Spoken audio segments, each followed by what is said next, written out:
Hello, these are artificial intelligence-generated voices, but the words read were created solely by humans using artificial intelligence for some of the writing, as well as Microsoft's Clipchamp to generate the voices and the podcast recordings. Welcome to our next Prep for the Kids podcast. This time we are going to switch roles and chairs, since Mike is more directly involved with mass care, which is this episode's topic. I'm Patricia Frost, Vice Chair of the National Pediatric Disaster Coalition, your co-host, and sitting across from me is my podcast partner Mike Prasad from the Center for Emergency Management Intelligence Research. Mike is also a leader at the International Association of Emergency Managers USA, including their Children and Disaster Caucus, and he is a former Assistant Director of the Office of Emergency Management at the New Jersey State Department of Children and Families. Our goal for these podcasts continues to be an insider's view and backstory on the National Pediatric Disaster Coalition social media series on the U.S.'s emergency support functions and children. We are using these podcasts to explore why the messages in these social media communications are so critical, both for the public and for emergency managers, especially when it comes to our most vulnerable of people, our children. Welcome back, Mike. Thank you, Pat.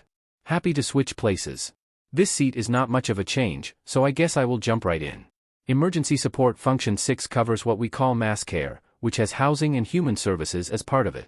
Sheltering is one major component of mass care, which occurs in the main response phase element of this Emergency Support Function or ESF, conducted in emergencies and disasters.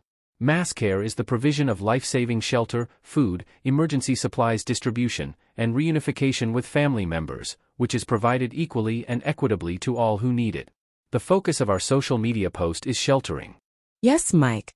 Elements of ESF number 6 such as housing and the restoration of human services such as daycare, health and mental health support, social services such as women, infants and children or WIC, are all critical services to restore and continue after the disaster has stabilized.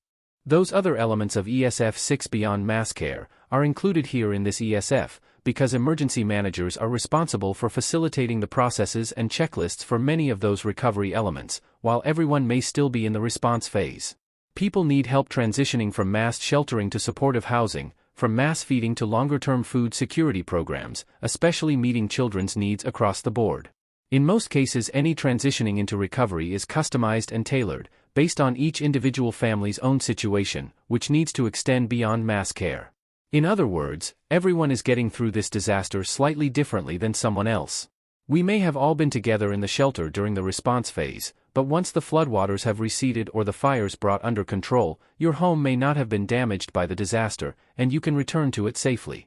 Mine, on the other hand, may have been destroyed, and I may not have insurance or other means to completely support my family elsewhere. Your food supply in your part of our community may have been shut down, mine may still be open.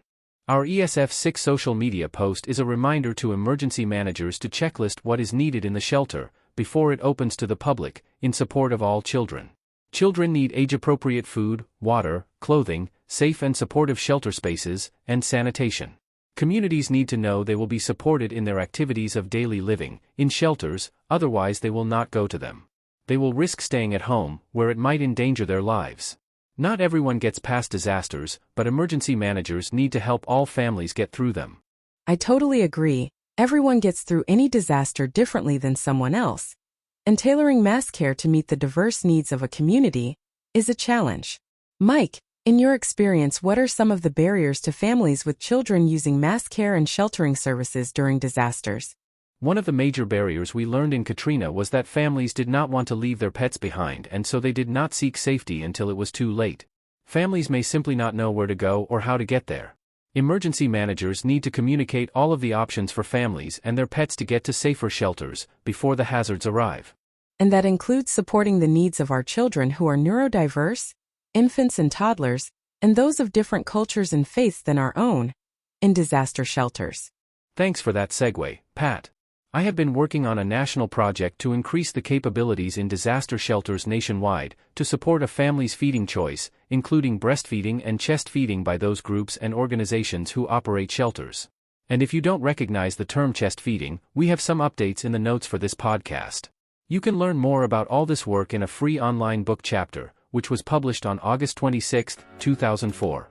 Introducing a new book entitled Current and Emerging Trends in the Management of International Disasters.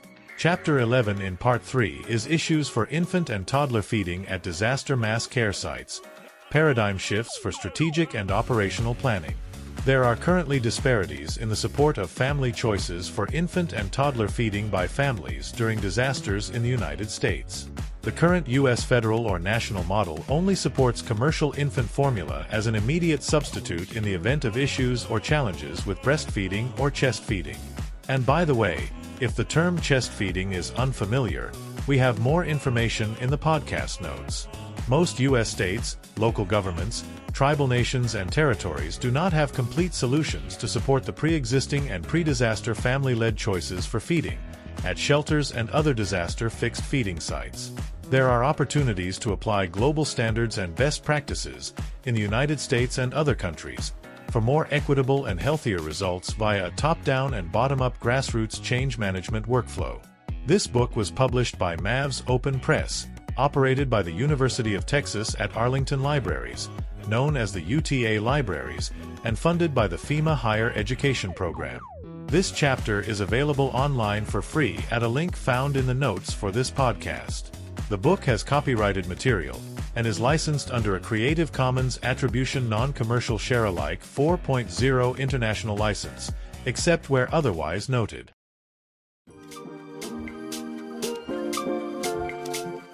Welcome back. That chapter sounds challenging. Is your work finished? Not yet, we are still adding content on the emergency management process, including modifying templates for plans, staffing or organization, equipment needed, training to be provided both beforehand and for just-in-time deliveries, and of course adding lots of exercises and evaluations. Listeners of this podcast can visit the Barton Dunau website found in the notes for the most up-to-date status on milestones for our infant and toddler feeding project. Mike, how can emergency managers better support the physical elements of a shelter site to benefit children? One of the key elements of operational missions of any type, including sheltering, is the logistical support needed. That is the sites, systems, staffing, and stuff needed in advance of the public going to any disaster site. I mentioned in advance because in many situations, shelters can become islands when the disaster arrives in the community. Roads become blocked, wind speeds prevent safe travel, and more. All the supplies needed to fully support a shelter, including infant and toddler feeding supplies, child-level dosage of over-the-counter medications, and other items need to be positioned on-site before the hazards arrive at the doorstep. Separate rooms, with lower wattage, non-fluorescent lighting, for quiet activities can support many individual activities, from daily prayer rituals to children who need a break from the cacophony of a shelter to someone checking their own insulin levels, and even a separate room for a nursing parent. It does not take many rooms to do all of this, but designing the shelter spaces from what is available at the site needs to be planned and executed in advance. So Mike, how can the prep for the kids' social media posts help support these efforts? I believe they can help promote a better understanding of the needs of the whole community during disasters, including the needs of children.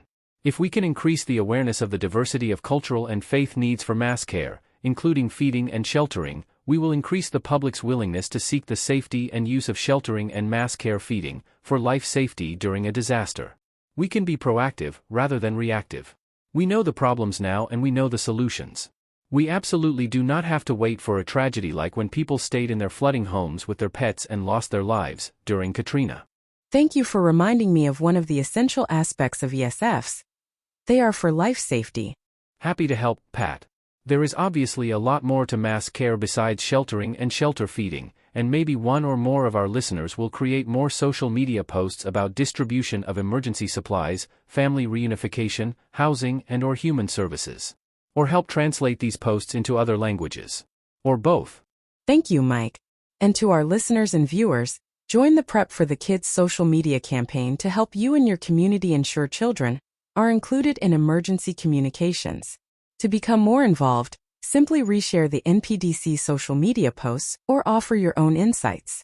Our next episode in this podcast series is on ESF number 7 resources support, also known as logistics.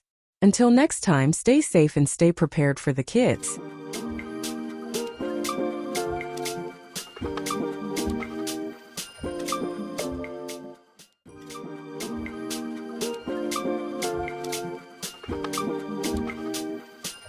please visit us on the web at npdcoalition.org.